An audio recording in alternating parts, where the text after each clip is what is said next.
उबलते हुए पानी में सूजी डालें और कुछ ऐसा बनाएं कि सब हैरान रह जाएं। आज मैं आपके लिए बड़ी ही कमाल की रेसिपी लेकर आई हूं, तो चलें जी अपनी मज़ेदार और ज़बरदस्ती रेसिपी को शुरू करते हैं।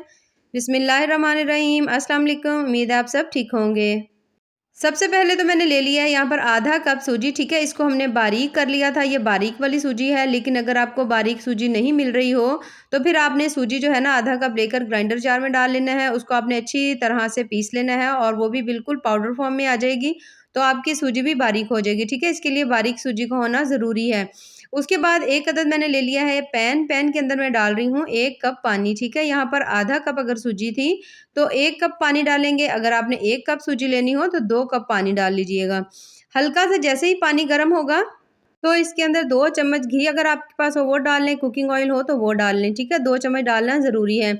उसके बाद जो सूजी हमने आधा कप रखी हुई थी इसको आपने इसके अंदर डाल देना है। थोड़ी-थोड़ी भी करके डाल सकते हैं, सारी इकट्ठी भी डाल सकते हैं। उसके बाद आपने इस पानी के अंदर सूजी को पका लेना है। यहाँ पर आपने फ्लेम जो है बिल्कुल स्लो कर देनी है, जिसे हम दम वाली फ्लेम कहते हैं। बहुत ज़्यादा हल्की सी फ्लेम हो, लेकिन अगर आप ये रेसिपी फर्स्ट टाइम बना रहे हो तो कोशिश करें सूजी डालने के बाद आप फ्लेम बंद कर लें और एक दफ़ा अच्छी तरह से पानी और सूजी दोनों को मिक्स कर लें ताकि गुठलियाँ वगैरह ना बने, ठीक है। यहाँ पर आप देख रहे हैं, आपको हल्की-हल्की सी गुठलियाँ नज़र आ रही हैं, लेकिन यहाँ पर आप देखेंगे कि आहिस्ता-आहिस्ता तमाम इसमें ख़त्म हो जाएँगी और बिल्कुल स्मूथ सा पेस्ट बन जाएगा। तो आपने इसको मुसलसल पकाना है, बिल्कुल स्लो फ्लेम के ऊपर पकाना है और आप देखेंगे कि आहिस्ता-आहिस्ता ये देखें सूजी जो है एक आटे की शक्ल इख्तियार कर लेगी और आपने इस तरह से चम्मच की मदद से इसको इस तरह मैश करते हुए आपने इसको पका लेना है।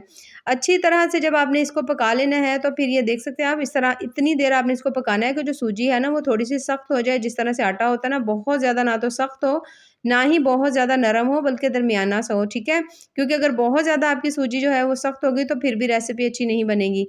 तो यहाँ पर सूजी परफेक्ट जो है वो हमारी तैयार हो चुकी है, तो इसको हम पैन से निकाल लेते हैं। पैन से निकालने के बाद इसको हम थोड़ा-सा ठंडा कर लेंगे।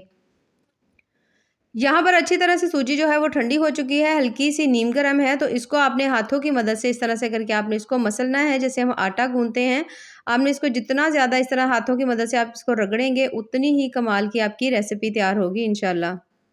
मुसलसल आपने इसको इस तरह से करके हाथों की मदद से मसलना है, तकरीबन 2 से 3 मिनट ज़रूर मसलिएगा। जितना आप इसको अच्छी तरह से गूँध लेंगे, उतनी परफेक्ट ज़बरदस्ती रेसिपी बनेगी। अच्छा, यहाँ पर आपने इसको अच्छी तरह से ये देख सकते हैं, इस तरह से करके मैंने इसको बहुत अच्छी तरह मसल लिया है। मसलने के बाद आपने इसको रख देना है रेस्ट पर थोड़ी देर के लिए, कम से कम भी 10 से 15 मिनट के लिए ना आपने इसको रेस्ट के लिए छोड़ देना है। इसे रख देते हैं रेस्ट पर, तब तक हम लोग ले लेते हैं एक अदद हमने ले लिया सॉस पैन और उसके अंदर मैंने डाल दिया है तकरीबन 1.5 कप पानी, ठीक है। 1 कप पानी हमने डाल दिया, उसके बाद आधा कप मैं इसके अंदर और पानी डाल रही हूँ। पानी डालने के बाद मैं इसके अंदर डाल रही हूँ तकरीबन 1 कप चीनी, ठीक है। 1 कप पानी 1.5 कप पानी था, 1 कप चीनी हमने इसमें डाल दी है। डालने के बाद थोड़ी-सी सब्ज़ इलायची डालेंगे, बॉयल करेंगे और इसका हमने ज़बरदस्त सा जो शीरा है ना वो तैयार कर लेना है। अच्छी तरह से आपने जैसे ही चीनी मेल्ट होने के बाद आपने इसको इतना पकाना है कि जो 1.5 कप पानी है ना वो 1 कप रह जाए, ठीक है। आपने 1 तार वाला या 2 तार वाला नहीं बनाना, बल्कि हमने ऐसा शीरा बनाना है जो बस थोड़ा-सा चिपचिपा हो। अच्छा, यहाँ पर आप देख रहे हैं जो पानी जो है वो सूजी इसके अंदर चीनी जो है अच्छी तरह से मेल्ट हो चुकी है। अच्छे खासे पानी के अंदर बॉयल आ रहे हैं, तो आपने इसको थोड़ी देर के लिए पका ज़रूर लेना है, ठीक है। पानी जो है वो 1.5 कप से 1 कप रह जाए। तो इसे पकाते हुए पानी और शीरे को मुझे कम से कम 3 से 4 मिनट हो चुके हैं। यहाँ पर मैं आपको चेक करवा देती हूँ। ये देखिए, इस तरह से करके आपने फिंगर लगाकर चेक कर लेना है, हल्का-हल्का सा फिंगर को ये चिपक रहा है, जिसका मतलब है कि शीरा जो है हमारा परफेक्ट तैयार हो चुका है। तो इसे हमने रख देना है साइड पर और अच्छी तरह से आपने इसको ठंडा ज़रूर कर लेना है। तब तक यहाँ पर मैंने एक लिया है बोल, उसके अंदर 2 अदद मैंने लिए हैं ब्रेड के स्लाइसेस। उन्हें हमने इस तरह से करके छोटे-छोटे पीसेज़ में आपने इसको कट कर लेना है। कट करके आपने उसी बोल के अंदर ही डाल लेना है, ठीक है। डालने के बाद यहाँ पर 2 चम्मच मेरे पास है दूध, उसको इसके अंदर डालेंगे। डालकर आपने इसको अच्छी तरह से हाथों से इस तरह से आपने इसको मैश कर लेना है। जैसे हम आटा गूँथते हैं ना बिल्कुल वैसे, लेकिन आपने इसे थोड़ा-सा सख्त रखना है। दूध थोड़ा कम था तो यहाँ पर 1 चम्मच और दूध इसके अंदर मैंने ऐड कर दिया है। करने के बाद अब आपने ये देखिए इस तरह से करके आपने इसको मसलना है ताकि तमाम जो है ना ब्रेड वो अच्छी तरह से गीली हो जाए और एक आटे की फ़ॉर्म ना इख्तियार कर ले। तो अब आपने इसको सारे को इकट्ठा कर लेना है। ये देखिए इस तरह से करके अच्छी तरह से आपने बर्तन को साफ़ कर लेना है। करने के बाद ये जो ब्रेड है इसको आपने जो हमने सूजी रखी हुई थी उसके अंदर आपने रख के अच्छी तरह से आपने इसको गूँध लेना है। बहुत अच्छी तरह गूँधेंगे ताकि ब्रेड और ये जो सूजी थी अच्छी तरह दोनों चीज़ें बिल्कुल मिक्स हो जाएँ, यकजान हो जाएँ। अच्छी तरह गूँधने के बाद यहाँ पर हमने आटा रख दिया। अब यहाँ से हमने ले लेने हैं छोटे-छोटे से हम इसके पीसेस कट करेंगे और इसकी हमने छोटी-छोटी बॉल्स बना लेनी है। जितना पूरी का साइज़ होता है ना बस उतनी सी ही हमने बॉल्स बना लेनी है।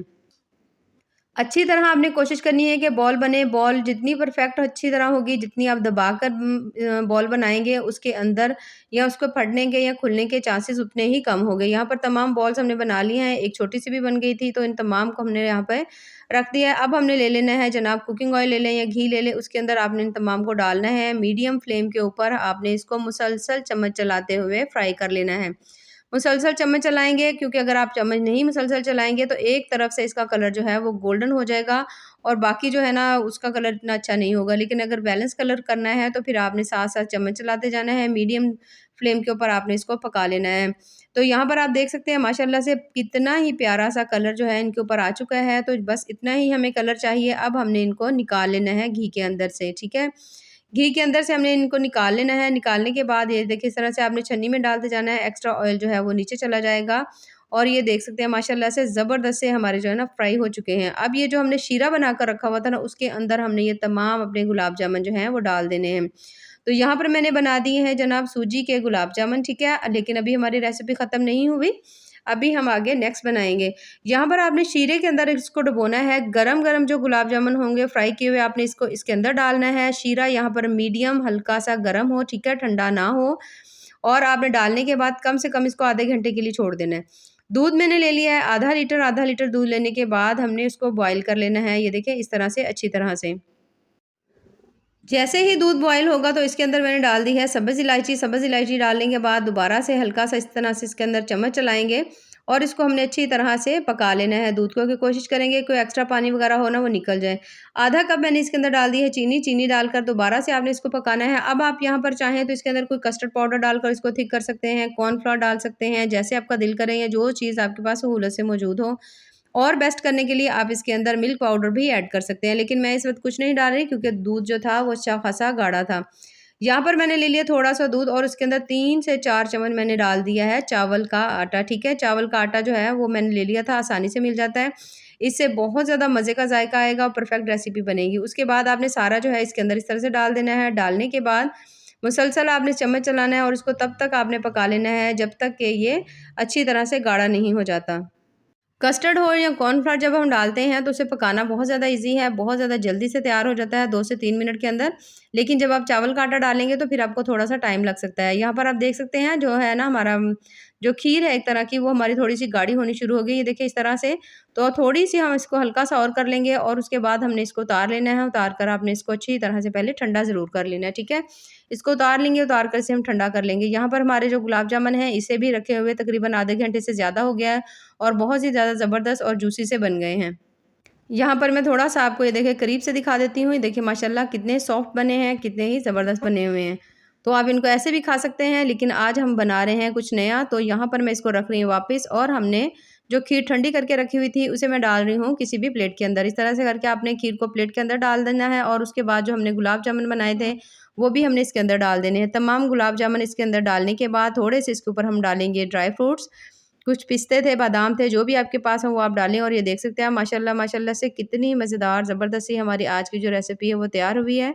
तो अगर आपको मेरी आज की रेसिपी पसंद आए तो चैनल को ज़रूर लाइक करें, सब्सक्राइब करें। बहुत ज़्यादा टेस्टी, बहुत ज़्यादा मज़ेदार और बहुत ज़्यादा टेस्टी बनी है। बाकी दुआओं में याद रखिए। अल्लाह हाफ़िज़।